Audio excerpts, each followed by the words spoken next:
I'm sitting next to a swimming pool, and somebody dives in, and she's not too pretty, so I can think of something else. I think of the waves and things that have formed in the water.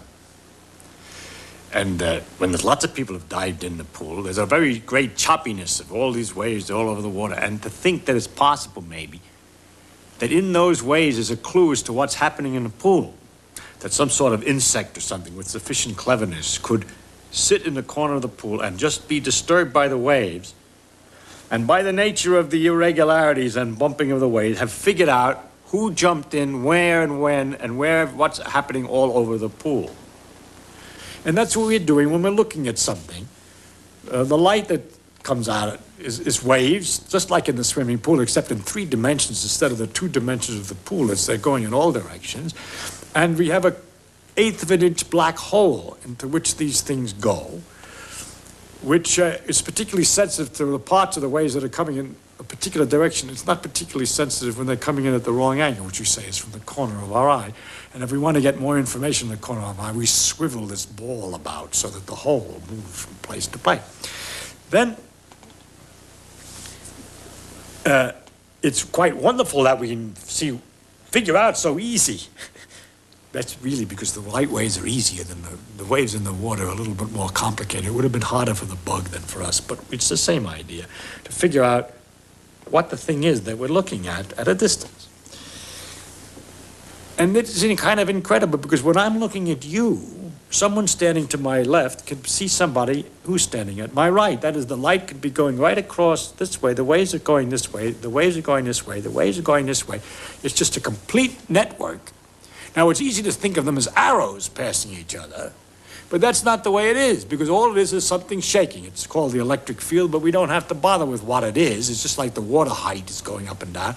So there's some quantities shaking about here, and in a combination of motions that's so elaborate and complicated that that result is to produce an influence which makes me see you, at the same time completely undisturbed by the fact that there are influences that represent the other guy seeing him on this side. So that there's this tremendous mess of waves all over in space, which is the light bouncing around the room and going from one thing to the other. Because, of course, most of the room doesn't have 1/8 inch black holes. It's not interested in that light, but the light's there anyway. I mean, it bounces off this and it bounces off that, and all this is going on, and yet we can sort it out with this instrument.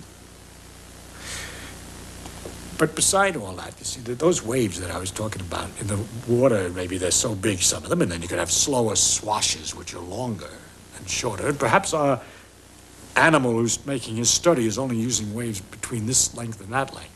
So it turns out that the eye is only using waves between this length and that length, except those 2 lengths are 100 thousandths of an inch. 100 thousandths of an inch, Pete. And what about the slower swashes, the waves that go more slowly, that have a longer distance from crest to trough? Those represent heat. We feel those, but our eye doesn't see them focused very well. We don't, in fact, at all. The shorter waves are blue, the light, and the longer waves are red. But when it gets longer than that, we call it infrared. All this is in there at the same time. That's the heat. Pit vipers they got down here in the desert, they have a little thing that they can see the longer waves and pick out mice, which are radiating their heat, their longer waves, by their body heat, by looking at them with this eye, which is the pit of the pit viper. But we aren't able to do that. And then these waves get longer and longer, and all through the same space, all these things are going on at the same time, so that in this space, there's not only my vision of you, but information from Moscow radio that's being broadcast at the present moment, and the seeing of somebody from Peru. All the radio waves are just the same kind of waves, only longer waves. And there's the radar from the airplane, which is looking at the ground to figure out where it is, which is coming through this room at the same time. Plus the X-rays, cosmic rays, and all these other things, which are the same kind of waves, exactly the same waves, but shorter, faster, or longer, slower. It's exactly the same thing. So this big field, this area of irregular motions of this electric field, this vibration, contains this tremendous information, and it's all really there. That's what gets you. If you don't believe it, then you pick a piece of wire and connect it to a box.